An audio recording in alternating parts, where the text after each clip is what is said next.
Halo guys, kembali lagi sama gue Putu Bali Official.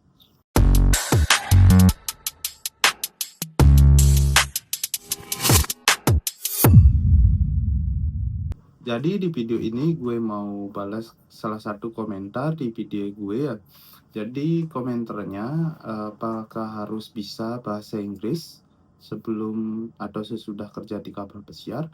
Dan jawabannya itu sangat perlu ya, karena di dunia kapal pesiar itu adalah dunia hospitality ya, dimana lu harus berinteraksi dengan tamu yang ada di sana dan kru yang bekerja di kapal pesiar. Nah, karena di kapal pesiar itu tamunya jarang ada orang Indonesia, walaupun ada tapi sedikit, dan kebanyakan itu tamunya internasional ya, dan kebanyakan mereka menggunakan bahasa Inggris. Jika kalian nggak bisa bahasa Inggris, gimana kalian mau komunikasi sama tamu ya? Sama tamu maupun sama bos lu, sama teman lu di kapal, gimana caranya? Nah, jawabannya lu sangat perlu banget, karena ini sangat penting banget ya. Lu nggak harus bisa bahasa Inggris kayak orang native speaker, kayak di film-film itu ya. Lu nggak harus bisa seperti itu, tapi lu harus bisalah sedikit-sedikit tahu bahasa Inggris ya. Misalkan ya kayak daily conversation lah ya. Kalau misalkan lu udah makan, udah gini, how are you, how's your sleep, kayak gitulah ya. Lu biar adalah interaksi sedikit dari tamu, karena itu jadi nilai plus bagi lu dan bagi tamunya juga. Dan tamunya juga mikir tamunya mikir lu itu ramah banget, dan mungkin tamunya bisa ngasih lu tip ya. Karena misalnya kalau lu cuma diem aja, nggak ngajak ngobrol sama tamu, mungkin agak susah sih dapet tippingnya ya. Misal kalau lu lancar bahasa Inggris, bisa bahasa Inggris, dan lu bisa lah taka-taka sama bule ya, kita anggap bule aja lah, bulenya sama tamunya. Misalkan lu take care tamunya, misalkan lu tanya, udah makan, gimana harimu, how are you today, how was your day yesterday, kayak itulah. Misalkan mungkin dia akan ngasih sedikit uang tip lah ya. Kan bagus juga bagi kita buat beli internet maupun beli jajan ya. Nah, dan misalkan kalau lu udah bisa bahasa Inggris, dan ketika lu udah nyampe di kapal, bahasa Inggris yang di rumah itu kayak nggak guna di sini. Karena apa? Bahasa Inggris yang kita gunakan di rumah sama di kapal pesiar itu beda banget. Nah, kalau di rumah mungkin guru kita ngajarinnya kayak tenses gini. Kalau ngomong yang kemarin kita pakai simple past tense. Kalau misalkan kita di kapal itu, kalau kita ngomong sama tamu juga ya, dia dan mereka itu nggak menggunakan itu. Jadi agak bingung juga ya. Kalau pertama itu sama kayak gue pas pertama kali datang ke sini menginjakan kaki di kapal pesiar ya, dan bosnya itu orang Caribbean dari San Vincent kayaknya. Saat itu dia itu ngomongnya kayak, kalian tau lah orang Caribbean itu ya, yang kulit hitam itu ya, ngomongnya cepet banget, nggak ada jeda, nggak ada titik koma. Sekali dia ngomong nah, gue nggak ngerti sama sekali, padahal dia ngomongnya cuma disuruh tanda tangan aja di kertas ya.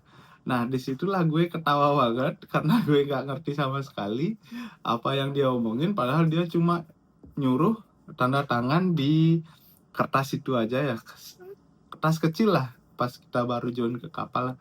Nah, setelah gue udah jalan 3 bulan, gue udah terbiasa lah ngomong sama tamu, ngomong sama kru. Karena pas lu nyampe hari pertama, minggu pertama, bulan pertama itu lu pasti nervous banget.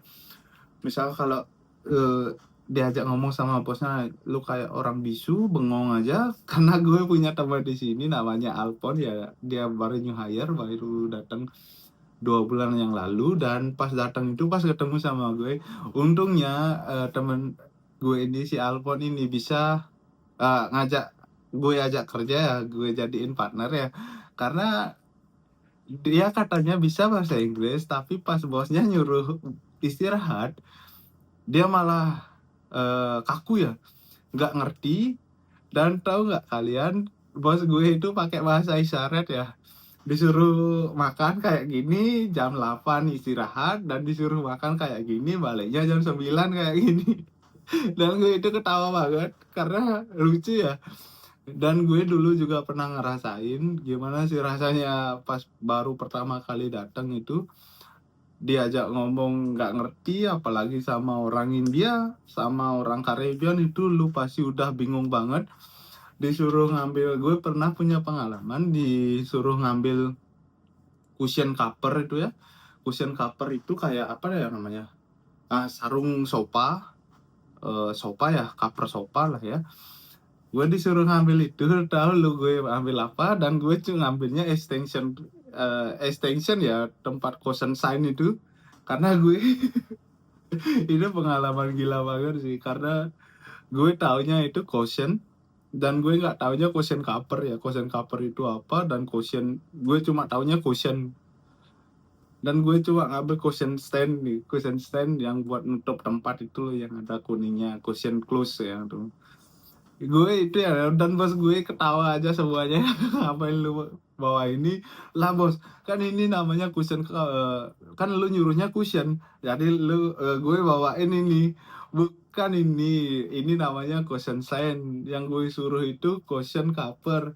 Nah, dari sana gue belajar, dan astungkare sampai saat ini gue belum ada kendala dalam bahasa Inggris.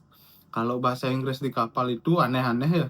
Nanti gue bahas di video yang lain, karena bahasa-bahasa di kapal itu bikin lu bingung, bikin lu ketawa juga, karena gue nggak tahu artinya apa dan fungsinya apa, tapi banyak banget digunakan di lingkungan kapal pesiar ya.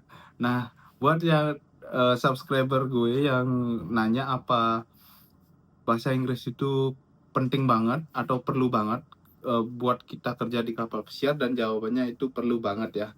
Nah, segini aja videonya. Semoga video ini bermanfaat buat subscriber gue dan penonton gue juga ya. Dan see you in the next video.